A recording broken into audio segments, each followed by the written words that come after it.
So நீ செத்துரு, அதுதான் எனக்கு இருக்கிறதுலே பிக்கஸ்ட் பீனஸ் அப்படின்னு சொன்னாங்க. இப்போதான் அது வந்து ஹர்ட் ஆனதை விட எனக்கு அவங்கள பார்த்து ரொம்ப பாவமாக இருந்தது. எந்த அளவுக்கு அவங்களுக்குள்ள ஒரு கஷ்டம் இருந்தால் இன்னொருத்தன் சாவணும்னு நினைப்பான் அப்படின்னு சொல்லிட்டு அது இப்போ வரைக்குமே I want to see that person and go like give him a hug மாதிரி எனக்கு ஃபீல் ஆச்சு.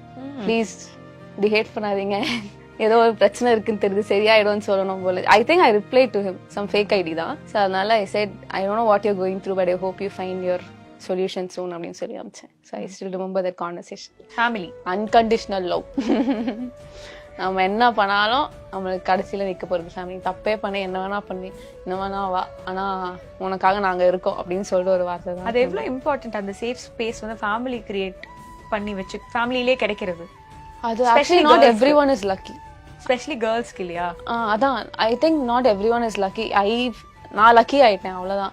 ஸோ அது வந்து இப்படிதான் பண்ணோம் அப்படிதான் பண்ணோம்னு இல்லை. பட் தென் ஐ திங்க் எல்லாருமே இப்போ வந்து லேர்ன் அபவுட் பேரண்டிங் என்ன பண்ணணும். இப்போ எங்கள் அம்மா அப்பாவுக்குமே வந்து இப்போ நான் தெரப்பி நான் போகிறேன்னு சொல்லும் போது அவங்களுக்கு அந்த தெரப்பியா என்னது அது ஏன் என்னாச்சு அப்படின்ற பயம் வந்து I think it starts with us also. நானுமே போயிட்டு உட்காந்து கன்வின்ஸ் பண்ணி அவங்ககிட்ட பேசி பேசி பேசி பேசி என்ன ஒரு விஷயமா அந்த இப்போ கல்யாணம் பேசுகிற விஷயமா நம்மளுக்கு இப்போ நம்ம போகும்போது நம்மளுக்கு நிறைய விஷயம் ஐடியலாக தோணும், அவங்களுக்கு அது தோணாது.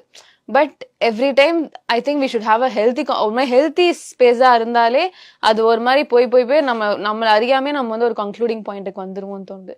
So healthy environment is the most அவசியமான திங் அண்ட் அதுக்கு ஐ ஷுட் பி லக்கி. நீங்க வந்து தெரப்பின்னு சொன்னீங்க, நீங்க படிக்கிறதுக்கு போனதுக்கு சொன்னீங்களா? You had to take I had to take an external ஹெல்ப்காக சொல்றேன். இப்போ நான் தெரப்பி போறேம்மா எனக்கு தெரப்பி வேணுமா அப்படின்னு நான் சொல்லும் போது தெரப்பியா என்ன எதுக்கு இன்னும் அந்த அளவுக்கு மோசமாயிட்ட அப்படி அந்த விஷயம் வந்து அண்ட் அது உங்களுக்கு எந்த விதத்தில் ஹெல்ப்ஃபுல்லா இருந்தது?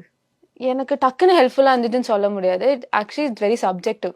இப்போ எனக்கு வந்து நான் ஃபர்ஸ்ட் தெரபிஸ்ட் கூட எனக்கு எதுவுமே டிஃபரன்ஸ் இல்லை. செகண்ட் கூட எனக்கு ஒர்க் ஆனதே fourth therapist. So I had to அதுலேயே எனக்கு அது கண்டுபிடிக்கிறதுக்கே எனக்கு 8 மாசம் 1 வருஷம் ஆயிடுச்சு. ஸோ அதுக்கப்புறம் I was able to know like இவங்க தான் என்னோட ரைட் பர்சன் அப்படின்ற போது அதோட ஃபேஸ் அந்த செல்ஃப் அனாலிசிஸ் அந்த இதெல்லாம் வந்து அதுலேருந்து தான் எனக்கு கிடைச்சது. அவங்க ஒரு நம்மளுக்கு யாருன்னா ஒருத்தவங்க கூட இருந்து நம்ம உள்ளேருந்து ஒருத்தவங்க பேசுவாங்கல்ல, அது அந்த தெரபிஸ்ட் ஃபைன் பண்றதுமே லக்கு. அதுதான் கடவுளுக்கு தேங்க்ஸ். ஓகே. நெகட்டிவிட்டி, இன்செக்யூரிட்டி, அவங்களுக்குள்ள இருக்க இன்செக்யூரிட்டியை வந்து எப்படி ட்ரீட் பண்ணணும்னு தெரியாம அந்த இன்செக்யூரிட்டியை போக்குற விஷயமா தான் நெகட்டிவிட்டியா பாக்குறேன். இப்போ அவங்க எனக்கு நெகட்டிவிட்டி த்ரோ பண்ணா then I think you're insecure about yourself or someone. So your life. So அது உங்களை அறியாம அதை ஒரு லவ் ஸ்டோரிடா. டைரக்டர் தானே ஆகணும், ஏன் ஹீரோ மாதிரி நடந்துக்கிற?